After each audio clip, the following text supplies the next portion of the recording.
So we use electricity every single day in our modern world. When you wake up, you flip on the light switch, the light automatically goes on, you turn on the TV, you turn on your computer, you might even hop on a video game. You plug in your cell phone and it will automatically charge. Then when you walk across the carpet and touch your doorknob, you automatically get a shock. Um, so we experience this continuously throughout our day. Our modern world is completely based on electricity. But do you know actually how this works?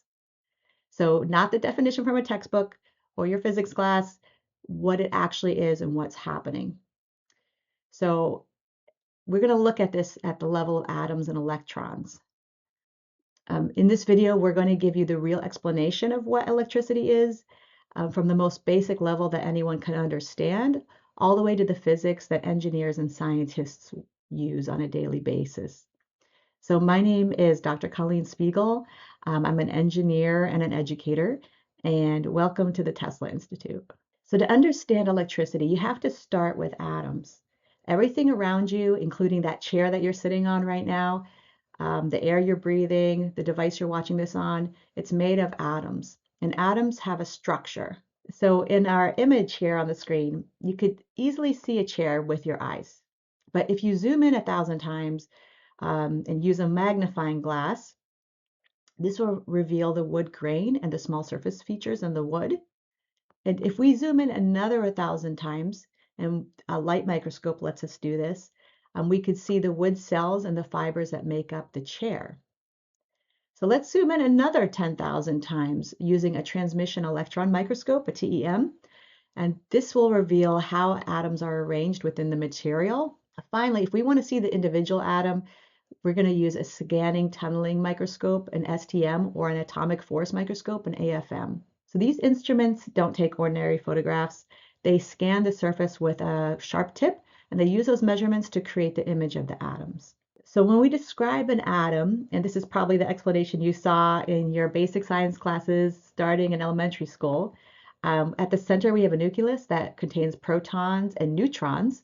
The protons carry a positive charge, the neutrons carry no charge. And then orbiting that nucleus are electrons, which carry a negative charge. So this atomic model was invented by Niels Bohr back in 1913. And in this model, the atoms, the electrons are tightly bound in the nucleus. But in certain materials, such as metals, the electrons in the outermost orbit of the atom are loosely bound, and then that allows them actually to move from one atom to the next relatively freely. So these loosely bound electrons are called free electrons, and that movement of free electrons is what electricity actually is. So electricity is not a fluid, it's not a gas, it's not a substance that flows through wires the way water flows through pipes. Although I like that analogy for beginners, electricity is the movement of electrons through a material. So when billions and billions of electrons all move in the same direction through a conductor, which is the material that allows free electron movement, such as copper, we call that movement electric current. So the materials that allow free electrons to move are called conductors, and these are metals such as copper, aluminum, gold, silver, and materials that don't allow free electron movement are called insulators, and their examples are rubber, plastic, glass, and ceramics. This is why electrical wires are made of copper on the inside, which allows the electron flow, but on the outside of that wire, there's an insulator, right? So that way you can't get electrocuted. You can hold a wire because the electrons cannot jump through the insulator. So I'm going to introduce the three fundamental quantities that describe electricity because everything in electrical science builds around these three. So you've heard of these before. They're voltage, current, and resistance. So voltage is the force that pushes the electrons through the conductor. Voltage is measured in volts. It's named after the person who discovered it, Alessandro Volterra, and he invented the first battery. So a standard household outlet in the United States provides 120 volts. In the Europe, it provides 220, 230 volts. A car battery provides 12 volts. A AA battery provides 1.5 volts. So the first quantity was volts. The second one is current. So current's the flow of the electrons itself So this is how many electrons are passing a given point per second. So current is measured in amps or amperes. It's named after Andre Marie Ampere. And the standard household circuit carries about 15 to 20 amps. However, something like a phone charger might use less than 2 amps. So the third quantity or definition is resistance. This is the opposition to electron flow. So different materials resist the movement of electrons to different degrees. Resistance is measured in ohms, and it's after the person who discovered it called George Ohm. And he developed the fundamental relationship between these three quantities, voltage, current, and resistance. So to understand these three a little bit more easily, a common analogy that's used is water flowing through a pipe. So the current is actually analogous to the water flow. The voltage is analogous to the pressure in the pipe pushing the water. And so when the voltage or the pressure is higher, a stronger current will flow. So the figure on the screen shows the water analogy with the pressure voltage at no current and the pressure voltage with current. So the relationship between these three terms is called Ohm's law, and it's one of the most important equations in all of electrical science. So voltage actually equals the current times resistance. So V equals I times R. So this means if you increase the voltage while keeping the resistance the same, the current increases. If you increase the resistance while keeping the voltage the same, the current decreases. So this relationship governs every electrical system ever built. So Nikola Tesla understood these relationships at a very deep level. His work on alternating current, which we'll cover in an upcoming video, built on these fundamentals to create the electrical system that powers the modern world. So there are two forms of electricity that we encounter on a daily basis, and most people only think about one of those. The current electricity is what we've been discussing so far in this video. This is the continuous flow of electrons through a conductor. This is the electricity that powers your home, your devices, and your city. It flows through the circuits, and it can be controlled and directed, and it does a lot of useful work. So static electricity is different. It's actually a buildup of electric charge on the surface of a material. So it's not a flow of electrons, but an accumulation of them.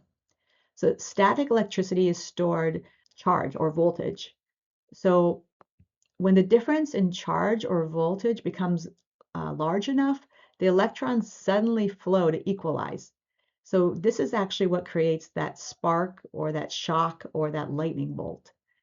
So when you walk across your carpet in socks, that friction transfers electrons from the carpet to your body, and your body accumulates a negative charge. So actually an excess of electrons. So when you touch the doorknob or a conductor, those electrons rapidly discharge from your body to the doorknob. That rapid discharge of accumulated charge is the shock you actually feel. So lightning is the same phenomenon at an extraordinary scale. The clouds actually accumulate electric charge through friction between the ice crystals and the water droplets. So when the charge difference between the cloud and the ground becomes large enough, the electrons discharge in a massive current, which is the lightning bolt. So a single lightning bolt can carry 300 million volts and 30,000 amps. So static electricity is also the principle behind many industrial processes. In industry, they have electrostatic painting. Air filtration is actually based on electrostatic discharge, and photocopiers. Current electricity comes in two forms, and you've heard this, especially if you've heard of Nikola Tesla: direct current and alternating current. So this distinction is so important and so connected to Nikola Tesla's legacy that I'll have several upcoming videos dedicated to it. But I'll give you the basics here. So direct current, which is called DC, flows in one direction only. From the negative terminal of a battery through the circuit and back to the positive terminal, all batteries produce direct current. So most electronic devices run on direct current internally. Alternating current, or AC, reverses that direction many times per second. So in the US, household current alternates at 60 cycles per second, which is 60 hertz. In the rest of the world, most of it alternates at 50 hertz. So I have a figure that illustrates the difference between these two concepts. So the DC voltage is constant over time, and the AC voltage has a sinusoidal wave, which means it actually varies with time. So we're going to use that previous water analogy to describe AC. So instead of the water flowing straight through the pipe, the water in the pipe is moved back and forth using a crank connected to a piston. So the sloshing of that liquid can be very fast at 50 or 60 cycles per second, which is like 50 or 60 hertz. So devices that are powered by fuel cells or batteries use DC power. However, devices that plug into the wall into our houses use AC power. So Nikola Tesla championed alternating current, and Thomas Edison championed direct current. That disagreement is known as the War of the Currents. It was one of the most consequential technical debates in history. So Tesla and his partner, George Westinghouse, ultimately won because AC current can be transmitted over long distances much more efficiently than DC.